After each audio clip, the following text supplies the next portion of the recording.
travel isn't just about destinations. It's about the people you meet, the cultures you immerse yourself in, the stories you carry home. I'm Relebogile Mabocha, and on my travel feature, I take you on a journey beyond the guidebook. Each week, I connect with fellow travelers, insiders, and storytellers to bring you the heart of every place. Whether it's a hidden gem right here in South Africa or a dream destination abroad. Join me as we travel through conversations, memories, and inspiration. Listen wherever you get your podcasts. 702. The Clement Manyathela Show.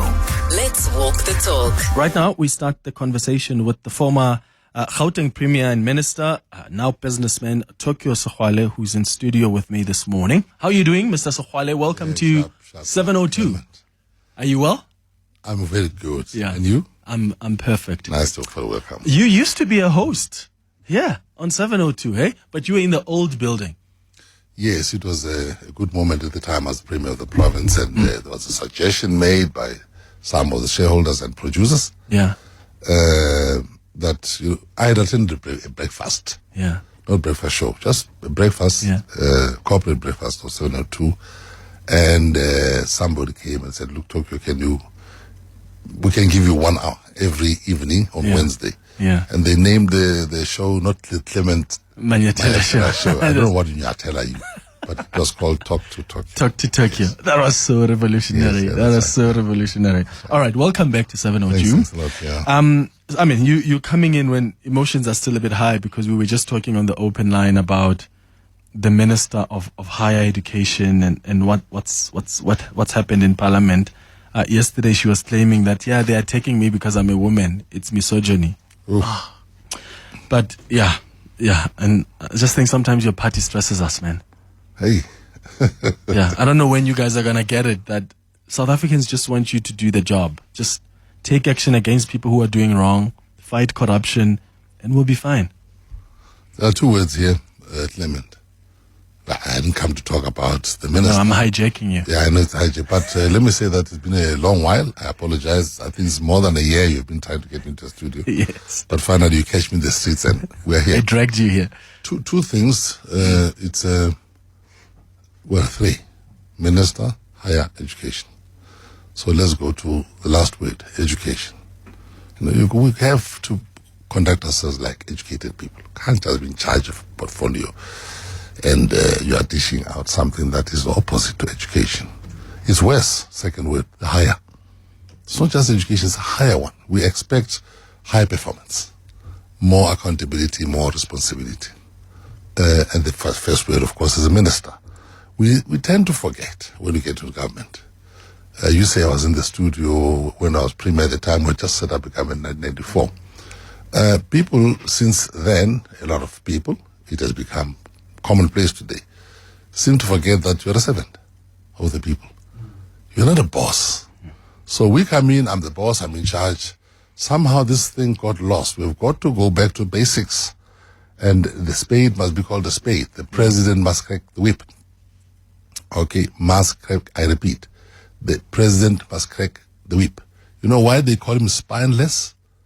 Why they call him names? He's not that. But they call you names because you don't act. Crack the whip, do the right thing at all times. So you can't have a minister, and I didn't come here to talk about that, but I had the emotions when I was in the car, behaving like that. Parliament is where you account. You must remember that you account. You are elected by Parliament to be a member of Parliament. You are responsible to the portfolio committees. Those committees are Parliament itself. And then you answer the way you want to. So it's like you show no responsibility, no courtesy, no sense that I've come to serve here. You're the boss. So maybe she has got to be reminded. Maybe she's got to put in the cooler for a while. She needs to be educated herself. But when I say the president, I don't care who the president is. Happens to be Ndati Ramaphosa today. Talk to her. Talk to the nation. Take responsibility, and we should not hide behind the bush. Well, he's waiting for more pressure to pile up before he acts, because that's usually how he does these things. You see, that's how people make all types of joke about a head of state. You're kicking the can down. So let's not just, a lot of us, we want to be nice. Face this minister, teach her, educate her. This is a higher education calling. And the one who employs her must crack the whip. Yeah. Don't wait for reports. You can see the television where she's talking in Parliament. Parliament is real, so you can't say, I'll still get the report. There is a report. There it is. Yes. Urlo report. Where? When it's There clear she there. is. You've Yes. just seen how she's behaved. But you want a report? Parliament is legal. Everything said there is law. Yeah. Go Okay. ahead. So let's talk about the national dialogue. The president has announced this dialogue, wants us to talk, says let's now define what the next stage of our democracy is going to look like. You've got some concerns about this. Well, I mean, you've been part of some historic dialogues that have taken place over the years. Do you think this is what South Africa needs right now? We are not short of dialogues in the country. We are not short of words. We've had dialogues for ages, since the commencement of the current situation in South Africa. But I can go back to 1912. I've just written an open and candid letter to Brigadier Bam, who is the convener of what they call the Eminent Persons Group, which has been established by the president. In his thinking, he felt that we need to talk. But the truth is that it was also put forward by former President Thabo Mbeki. A number of people have been playing with this idea. Talking is not a problem. In 1912, when the ANC was formed, it was a dialogue. That dialogue was in response of another dialogue that had taken place. The first dialogue was the one of the whites. It was racist.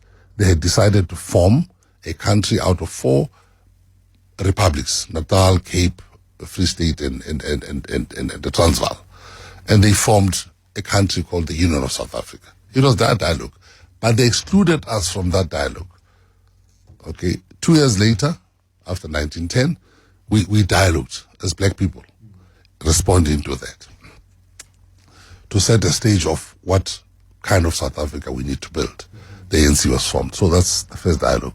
Fast forward to 43 years later, 1955, another dialogue. This time to go forward more than 1912, to say exactly, in exact terms, what type of a state you would like to establish. The people shall govern, share, land, all those type of things, education, health. That's the Freedom Charter. They banned us just for dialoguing. And that dialogue was about an inclusive South Africa, when theirs was exclusive of 1910.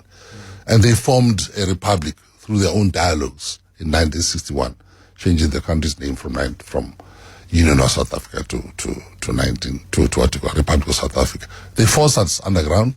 We took up weapons again. Okay? And of course, we forced them back to the table for discussions in 1994 or in 1991. We came with the process of the convention, CODESA. That one was a very serious one. Watershed, because it resulted in formation in the writing down of the Constitution, the one that is governing us right now. So we've had dialogues in the past. The problem is not, of course, National Development Plan itself came as a result of dialogues. There are many other dialogues that have happened, not just nationally, but sectorally, in different parts of the country, different sectors and so on. The problem is not dialogues.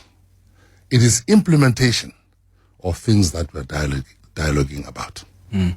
Implementation, and executive, more implementation. Before we speak about implementation, how did we get here? Because part of the problem is that there is a president who wants us to have a conversation as a nation about where to next. But the reason we need this conversation is because there are certain things that have not been done. The reason we need this conversation is because there have been certain failures over the last 30 years when the ANC has been in power. And I'm not seeing the place where we are also asking the critical question of how did we get here? So you're trying to avoid accountability, but hey, let's move forward. But how do we move forward when we're not able to see what actually worked, what actually didn't work in the past so that we don't repeat the same mistakes? Clement Manyathela, you see, you are Nyathela now. You see, you couldn't have put it better, because in the same letter, which was published last week, which I wrote to the convener, says Brigadier Bam. The question I'm asking, and what I believe should be interrogated, is not how we can build another 30 years from now. The age group of the people who are in the Eminent Persons Group is about 70. We'll all be dead in 30 years. It's fine. It's the era of the youth. Now, it's nice to talk about that, how to go forward. They say those who forget the mistakes of history are bound to commit the same mistakes because you rush headlong without realizing what happened, taking stock, and reflecting. Now, the question I've asked is, of course, how did we end up here? Before we say, how should we go forward? We're stuck.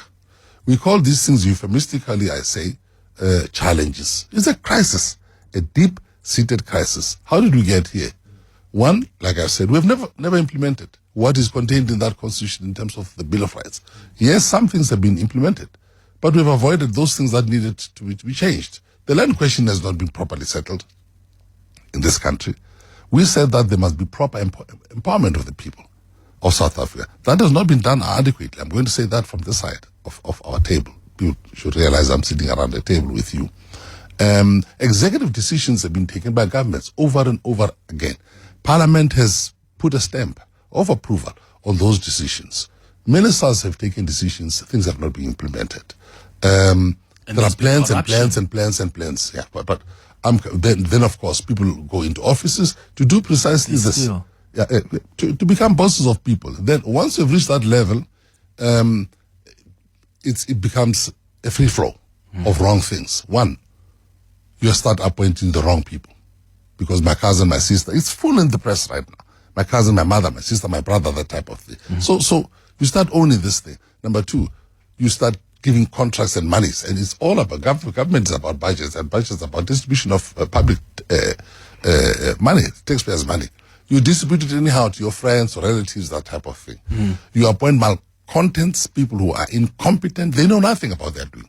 Some people have got very huge degrees, but they don't know how to implement them. Got good marks at university, but doesn't mean that you know the job here. Get somebody from university who knows the job, not somebody who's got good grades but who doesn't know the job. Or people know their jobs, but they decide to avoid because the job has got accountability, it's got responsibilities, it's got rules, regulations, laws. They avoid all those things. So you're going to end up doing as you please. This behavior in Parliament is this person is as I please. I can answer anyhow. And I think we needed this medicine to see them in real action. So this is how they are. So imagine what people will be doing behind their offices in privacy, where they have staff to take care of. You've got directors, chief directors under you. People are frightened. They're scared of you. So things start falling apart. The center doesn't hold. As a result of all the cacophony of these things, it's very easy to steal money. When I came here, you started saying how unsafe it is for people to report. Report what? If you're a whistleblower in this type of situation, you are in danger. It's a health hazard. It's a life hazard. So we've reached a point where everybody more or less has accepted that there's something must give. Yeah. Otherwise, something will break. But here's a challenge there where it becomes tricky is because there are many who have. I mean, the former president, Thabo Mbeki, would agree that things have at some point fallen apart. But then it's still the same people like you guys who said vote for the ANC. So things have fallen apart. You see that something has not gone right, but you still go to South Africans and say, vote for this organization. Campaign for them. Now we're sitting with an ANC that's still the biggest party in the GNU that behaves in a manner that we're seeing some of the ministers from the ANC behave. So you told people to vote for them. I'll answer for myself and for many who believe in what I'm going to say to you. Clement, you must understand the ANC is a contested territory. There are constant fights from the time it was formed until right now. It's a living organism. From time to time, there are certain people who take the steering, the controlling steering of this huge bus. And if it's good people, it's fine. There are times when the steering is taken over by people who mean bad for society. The ANC has experienced all those things. There have been fights, very bitter fights. Some of us have been victims of those types of fights because you talk inside there. It's a fight. The people who want to steal, the people who want to do wrong, the people who want to hide the wrong that they do will do anything and everything to protect themselves, so people will be dragooned into following a particular wrong thing, and that leader gets votes. It's all about, it's a zero-sum game, this thing. So if enough people have been given Chicken Licken or McDonald's, that's it, they're going to vote that person. Your voice gets drowned. many good men and women in this country who are members of the ANC have raised these things that are raised by yourself outside, long before you raise them. The end result has been that these fights have led to certain people feeling, it's enough. It has broken into pieces. There are people left from COPE, there are people left from AFF, this one, from this. It's the ANC that is breaking apart. It's not only the good people who are leaving. Some of them are bad who are leaving. But it's a constant fight inside the ANC to stop the rot, happening right at the bottom of the organization, right until the office of the presidency. Okay, this day, it's quite clear. You can see what is happening out there. We get people you can't hold to account, people who want to rule anyhow. They rule us. They're not even governing. They want to be rulers. If you're a president, you appoint a cabinet, Those people are beholden to you. Very few people will challenge such a boss because the boss here's another part of the rot. The boss is responsible. If you're a minister or if you're a premier, we've got MECs, and if you're a mayor, you've got mayoral people. That person who appoints you determines your future. The bond of your house, the car, private schools for children. So very few people are prepared to stand up and say the right thing. Quite often when they are gone, they start speaking. So based on the description you've given of the ANC and what's led to people leaving some staying, do you then say, can you confidently sit there and say this is a party to vote for? I still belong to that party. I'm still part of the fight inside the party, the debates. But given that mess, yes, because sometimes I feel like as South Africans, we pay the price for the infighting in the ANC. Well, it is also paying the price. Look at the numbers. We're paying the price ourselves. So we're trying to say to people, look what is happening. We used to be in the 60 percentile, right up there. Now it's coming low. This 40% was just a marker. The polls are indicating that we're going even lower than that. Okay? So it's a question of at what stage does this thing give? We're trying to save this organization. You think it can still be saved? Well, there's been talks about renewal and so on. Even they've been talking about that for even that 10 renewal. Years. Yeah, I understand. Even that renewal itself is if people who are in charge of renewal, like I said, if the arsonists want to return as fire brigade leaders, which is what we must be careful about. This isn't that the case of the dialogue? Yes, arsonists absolutely are returning to the crime scene as the fire brigade team. Yes, from the tattered clothes of the one who started the fire last night, returning dressed up in the bright and flashy uniforms of fire brigade people. So we've got to be very careful that this dialogue must not be led by people who, in the first place, are responsible for the causality of the problems. So that's what I'm saying to Brigadier Leabam. Otherwise, this thing will fall flat on its face. There's a good chance that the dialogue may produce something, but there's also another chance that things can go worse. What could it produce? Because I'm just trying to think here. Like, okay, fine, we're gonna have to talk about our challenges, but as you said, we know what the problems are. For me, what I'm looking forward to with the dialogue is how is government going to treat whatever it's going to gather from South Africans? Because you can't just say, oh yeah, we've heard you said this, but we're not going to do anything about it. And how are they going to rationalize that in Parliament? Because, and I use the same example all the time. If South Africans say, we want the death penalty back, again, you've opened the door. You said, let's talk. Are you willing to take the risk to implement what South Africans want? Because you must still go to Parliament and advocate for, okay, the majority of people have said this. Or is it going to be a matter of, as the ANC or as the GNU, we must still sit and say and pick and choose what is better to implement, what is not better to implement? Fortunately, we're not going into that dialogue. Remember, it's not the best thing. It's not the best thing that you want. If it was according to me, why should I dialogue? Let's implement what we've done. But because they've come with this thing, don't be a spoiler. Let's find a way of going to direct this thing. Like I say, we're going to go there to make sure that the arsonist who started this fire last night doesn't come back as a well-dressed leader of the fire brigade today. That's very, very important. They are, though. But we are going there. Also, it's not a country that is absent or void of basics. We have a constitution. The dialogue takes into account that there is a constitution in the country, and it is going to form the basis of a lot of those discussions. So we're not discussing in a vacuum. This constitution has got all sorts of rules, regulations. It's got sections which are dealing with human rights, It can also be changed, right? Of course, If people say crime is a big thing, JBV, let me finish the point I was making, Clement. That's the foundation, the basis upon. We are not standing in a street and starting something new. I agree with you. There is a constitution that must guide. And I'm saying a lot of things which are there in the constitution. They're so powerful, we should have done them. So the questions are going to be how to get here.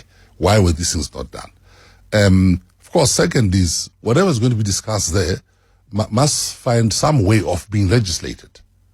And the government must be held accountable to that. But of course, the dialogue itself doesn't have power to force a government. That's why it's important for the government to be part of that thing, to give us an assurance. As this thing has been established by the president, so he can't run away from this one. He established this thing, the government-led thing as well, or government participation, not led, so that the results of those discussions must find expression in implementation in some kind of law legislation that's going to be passed related to that. Coming to the point that we have raised, this dialogue is a risk. It's a risk as well. It doesn't mean that everything's going to be hunky-dory. People can come again with the death penalty. I was in their death cells. I understand this thing. They say, let this thing come back. So we've got to in relation to the Constitution, how do we see the because it's weird to, and by the way, I don't agree with the death penalty coming back, but it's weird to open the door and say, we genuinely want to hear where you think this country needs to go. And when people tell you where they think the country needs to go, and you say, oh no, that's actually not going to work because it's against our constitution. But you've opened the door to say, I want to hear you. We assume, the assumption is that what is in the constitution arising over the dialogue of 1984 is good. Unless we're saying the constitution is a bad thing, then the discussion must be. Some people believe there are weaknesses with our weaknesses I accept, so people can come with those things, but as long as the dialogue is not overthrowing the constitution. Yeah, absolutely. It's not like the apartheid constitution, all of it had to go. All of it. This time we've got a good basis. 90% of this constitution is good. There will be other things. The risk we are taking is that other things will come. Therefore, we've got to advise one another about the constitutionality, the correctness, the advisability of those things. So that's the risk we are taking. 700 million rand is what is estimated here. You know your comrades. They will always find any opportunity to steal. I'm already worried because we're heading to the elections now. If history is anything to go by, oh my goodness. The 700 million rand that's estimated is going to go to the pockets of some politicians. In the same letter I've written to Brigalia, I quote a philosopher, it is Hegel, the German. History teaches so many things, but history also teaches that human beings learn nothing from history. The 700, people stole from funds which were kept for Mandela's funeral. Do you understand what is happening? COVID-19. People will steal money from COVID. People steal money from Esidumeni in hospitals. They'll steal money from schools. Things are falling apart. That's why I say this center is not holding. We've got to hold this country together. So this 700, there must be an accounting system away from government because remember, the cause of these problems, a lot of people, many good men and women inside this government, but there are people who are sitting there, known thieves or suspected ones or unknown ones. You need a proper, independent accounting mechanism so that we can talk about cost cutting, cost control, cost containment insofar as this dialogue is concerned. Otherwise, we can end up with not just a chicken egg, but with a huge ostrich egg in our face. And if this one fails, God save us all. Because then the dialogue of the streets will take place. And I've seen that. I'm not threatening, I'm just observing. I'm scared of the dialogue of the streets because it comes with pangas, with guns, with lawlessness. July, it showed us. It was just an exercise, just a small indicator. And things have gone worse. Therefore, if we are not mindful about what can be the outcome if this dialogue doesn't go well, then we have learned nothing from history. It's 10:32. Manyathela. 7:02. Let's walk the talk. All right, it's 24 minutes before 11 o'clock. We are having a conversation this hour with Tokyo Sexwale, who is a former Gauteng Premier and Minister. We've been talking, I hijacked him to talk a little bit about this lack of accountability in the African National Congress and what that communicates to you as a voter, as a member of the public. But broadly, we've been having a conversation about this dialogue that the president announced and what it's intended to achieve. My favorite quote is what you said about the arsonists, right? Arsonists who return to the crime scene as the fire brigade. Dressed up in immaculate. Dressed up. Okay, I've got some WhatsApp voice notes that have come through. Please, can you put on your headphones there? Okay. I'm going to play some WhatsApp voice notes. We've got some calls as well on 011-883-0702. Good morning, Clement. Can you please ask your guest there, what does he think about amending the constitution that says South Africa for all who live in it? And to South Africa is for all who live in it, but South Africa first. South Africans first. How does that sound? So the preamble, South Africa belongs to all who live in it. He's suggesting, how about yes to all who live in it, but the priority to South Africans first? I'm one of the people who were there at the drafting of the constitution. Was a member of CODESA, chairman of this province at that time. So we're members of the negotiations commission, which was run first under Thabo Mbeki.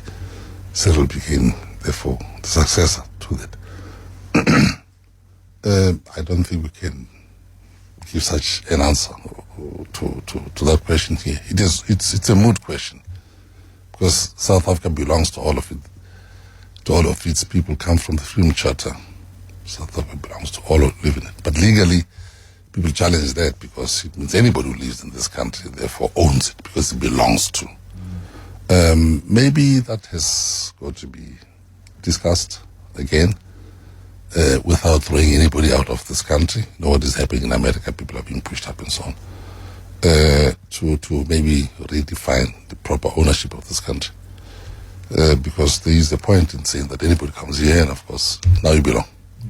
Many constitutions don't say that. So it's a point of discussion, Yeah. Here's another one. Clement, I hear Mr. Tokyo Sexwale. Morning. The question is, what happened to the state capture? We spent 1 billion, but there's nothing that is implemented from the state capture. So what is it that is going to be implemented in this? It's just a talk shop. We are going to talk and nothing will happen. Because Cyril will say, no, I'm leaving for 2019. They must implement those who are coming. And then the one that is going to come will say, no, it was not my dialogue. We will try to implement it. It will be a shift to a shift. We have been talking to this country for years, as Mr. Sexwale have said, but there's nothing. Take that 700 million and do the right things. Fix the country with that 700 million. It means the money is there. Fix the country, and that's it. Stop talking. There's no time for talking, but it's time for action. Yeah. You hear the frustration there about the amount of money. People are justified. This whole input, they're justified in expressing frustration, anger. Those want to be bitter. They've got the right to do that because we've said we've been down this road before. Now, it's very easy for us to stand up and say, we're not going there. Stop this thing and so on. I think we've got one fighting chance. One fighting chance. I don't want to be there myself because I've said that things have not been implemented and we appoint people who keep on repeating all these things when there are problems. And let's dialogue. People have got the right to say that. So I believe that one fighting chance. This is one time when we are saying to the government, the governing authorities of this country, this is it. If these things don't happen, we've got to find another way.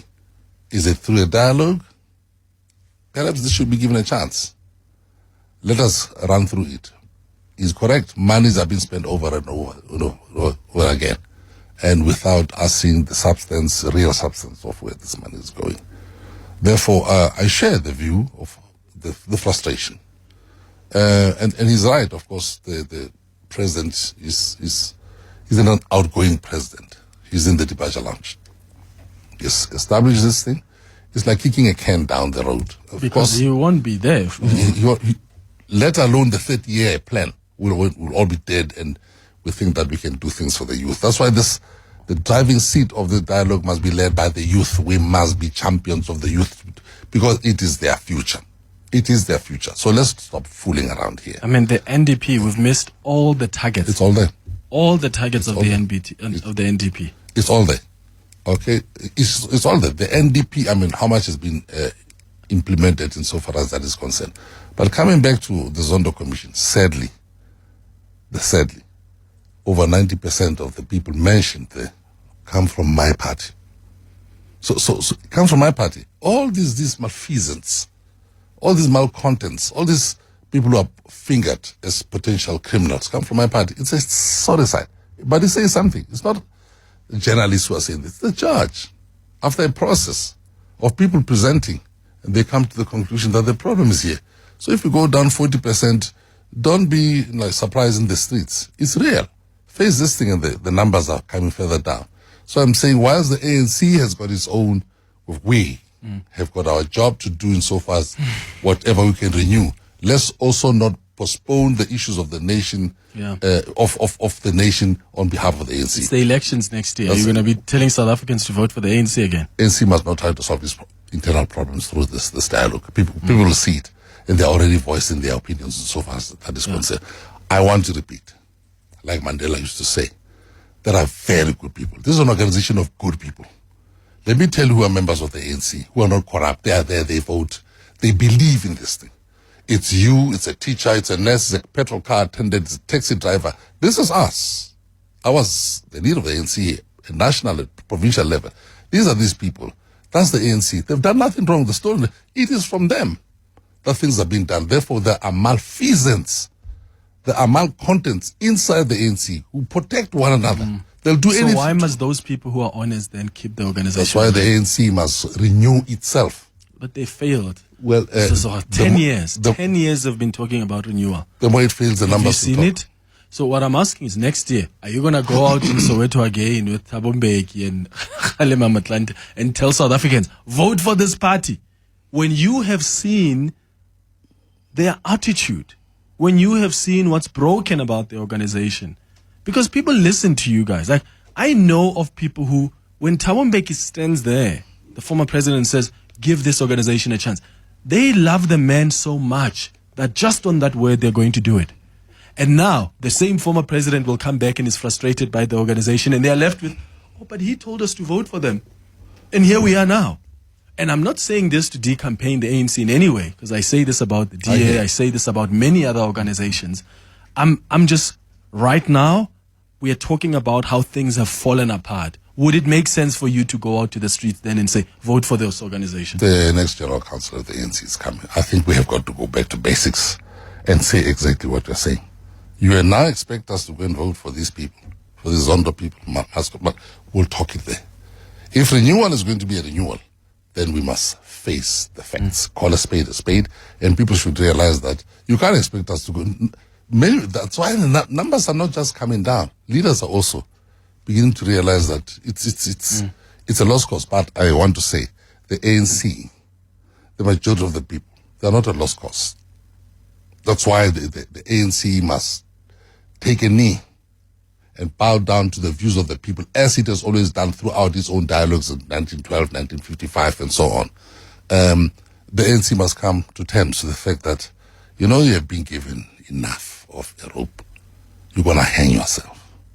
So the point is, we're going to the next conference of the ANC, where these things have got to be spoken in real. Don't just throw these problems into society and say, let's dialogue ourselves. You dialogue yourself. So the ANC, you're the arsonists. Yes, maybe. There are lots maybe of they're the arsonists. No, not all of us, but there are arsonists in but my party. Which party was running this country for 30 years? Let's not. And now they say, hey, let's talk. Let's leave semantics. Of course, I agree with you. Give me a chance. I agree with you that lots of the arsonists, that's why I'm saying, who has been the governing party since 1994? That's what this dialogue is going to have to do. Read the letter I've written. Yeah. Let's find out how we got here. And what I didn't ask is the following question. Let's find out who got us here. I'm asking that question in the letter. I say I'll avoid the question of who got us here in persons, because it will add more heat than light. We need light during that discussion. And it's not going to help us much, because some of them are gone. They're in other parties. And the ANC has always believed in what? Collective responsibility. All those things will have to be interrogated. Yeah. Who do you think is... We can't risk our lives, our future, our youth, everything has been risked. And continue to risk this thing and not take into account what people are saying. Yeah. I'm saying, Clement, on this point, you're not the first person. You're not the only person saying this. The percentages are talking exactly what you're saying. Therefore, if you don't learn from the mistakes of history, you're going to go into the errors in the future. Musibiadi, you're calling us from Roodepoort. Good morning. Yes, good morning, Madimecha. Good morning, Tobela. I'm just concerned about our ruling party. Ne? We had our previous president, like Mr. Muntatembeki, ne? Tokyo and the life. Mbeki in particular. We all know that already he was an economist, and our economy is in tatters. We all know that. Why can't they swallow the pride that they talk about because I feel that our ruling party is in the darkness. We are in the wilderness because of them. They are all the one that are in the wilderness. They must swallow their pride, swallow their anger, but directly instead. Baba Bitache last night also vote about convince or vote. Instead of Baba use to reshape this economy. Baba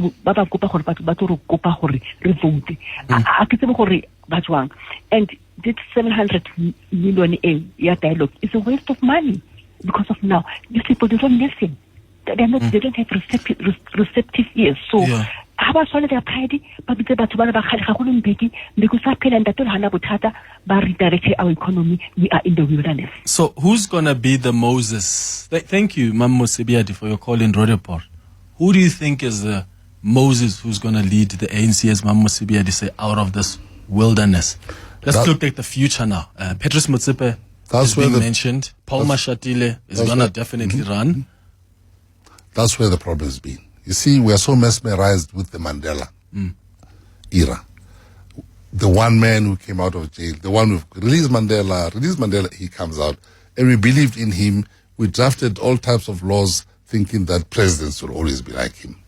Biggest mistake. No one man will save this country. No one man has ever said. This is not even Hollywood. It's just a script. No person. We're talking about humanity. There's not one person. And I remember when Cyril Ramaphosa came in, some were saying, yeah, he's a billionaire, so we are safe. Talk about billionaires. The point is the following. You are right. This collective thing should not just be a semantic. Should not just be mere talk, collective leadership. It's nonsensical if it's going to be collective leadership and yet we all bow down to one person and hope that he'll give us jobs, opportunities. I'll be a mayor, I'll be a councillor, he'll make me an ambassador, a minister, an MEC, that type of thing. The collective leadership must be redefined inside the ANC. Must hold the president accountable, not him employing us. And for instance, let me make an example. We must put an end to the president from the NEC, National Executive Committee of the ANC, having members of the National Executive as members of his cabinet. Your National Executive must hold you accountable. Because if people are members of your executive, you are elected as president, you are going to choose ministers from those people, you turn your own... How do they hold you accountable in the NEC? Yeah, you turn your people who are supposed to... When you are their boss in the executive. Let me give an example. It happened to me. I have an experience, and I used to sit in the studio as the talk show host, and people ask me the same question. When I became premier, Marimecha, it was hunky-dory. It was so nice. We have so many people who were very, very powerful people who were members of the cabinet here.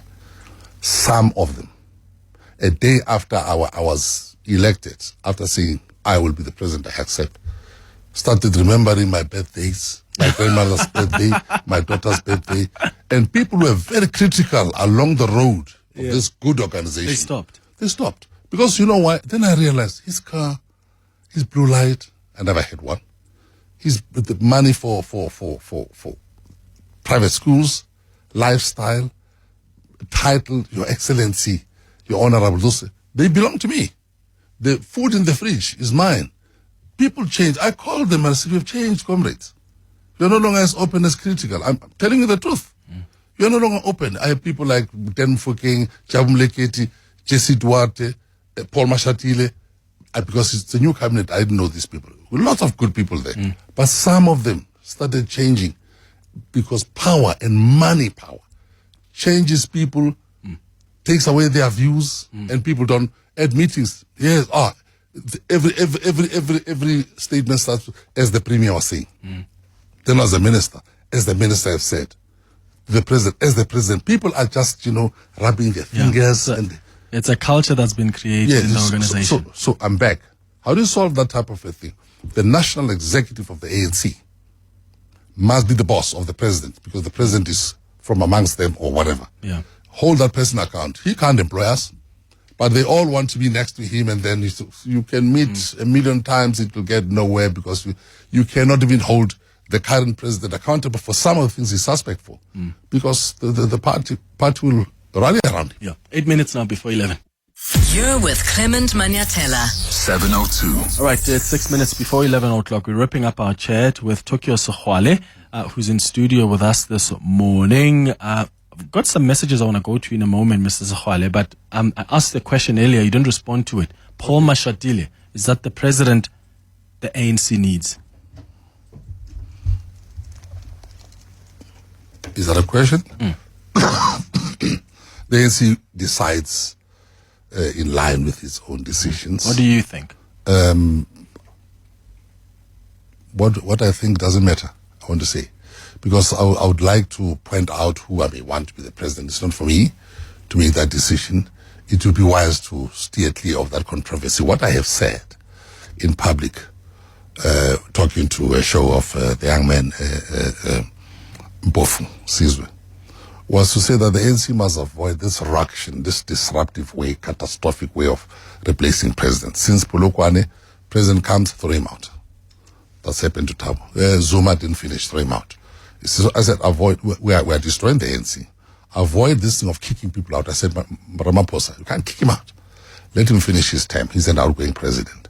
And I said, therefore, it means that the man who's in the arrivals lounge is Paul Mashatile. People thought I'm nominating Paul. I'm not. He's in the arrivals lounge. Cyril is in the departure lounge. Now, Paul still has to catch the next flight now, the final flight from that arrivals lounge to the presidency. It's up to him. So if he's good enough, let the people put him up there. But if they feel there are issues around him, he must stand up for himself. And he's a subject of debate. I'm not influencing anybody right now. Maybe you should be the choice. Who knows that? But the ANC will choose its own leader. However, it must have the numbers to go to parliament, because finally the parliament must give a stamp of approval. If it doesn't have enough numbers, it won't get that president. What do you think of Patrice Motsepe? Well, Patrice... Because some are mentioning him as a possible...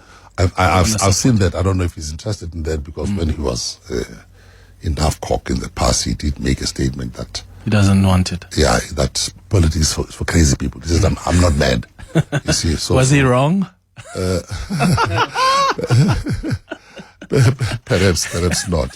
So I've not heard him speak in public to say he wants the job. But in any case, we've got to go through a number of processes inside the ANC, in the DA and so on. So the president will not necessarily have to come from the ANC. If the ANC wants the presidency and the cabinet or the next government, a strong government, to come from amongst themselves, clean up your act first. Otherwise, the numbers are talking.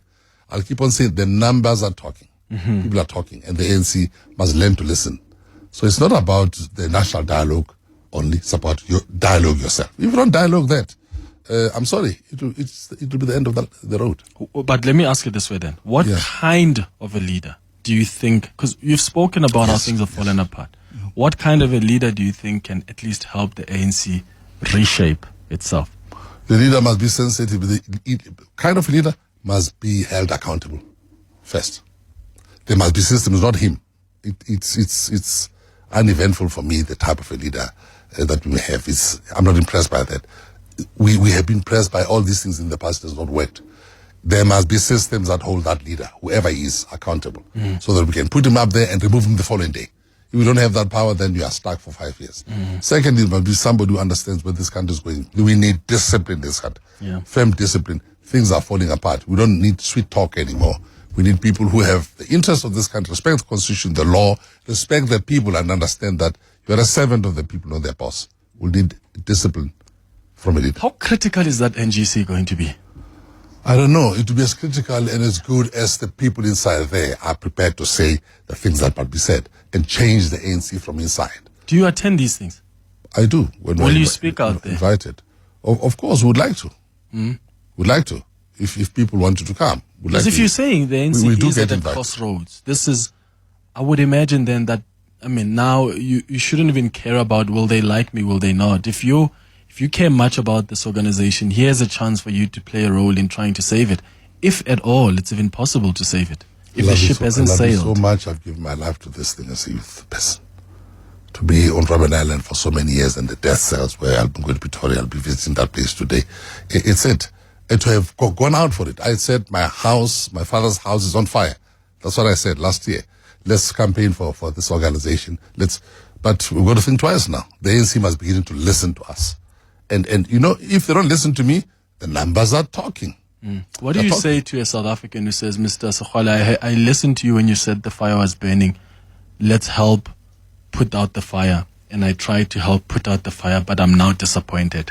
It was and only as a last result, they're disappointed in you. No, it was last year when the ANC was campaigning. Yes. Okay. So someone says, listen to us now and says, but I heard you. And I actually voted for them. Now I'm disappointed looking at their actions now. And as a result, I'm disappointed that I shouldn't have listened to you. What do you say to someone like that who maybe heard I'm more you? disappointed than that person. Maybe I'm also more disappointed than that person. But the fact of the matter is I'm seeing there's a huge percentage of our people who still believe in this party. We can't lose them. And I don't want to blame those people because of actions of some few malfeasance and people who are having criminal intent. Therefore, it's a very dicey situation. It's because the ANC has been so prevalent, so influential in the politics of this country. I'm not asking for anybody to vote for it right now. All I'm saying is that the ANC must vote for itself by rectifying the wrongs inside the organization. Then the people vote for you.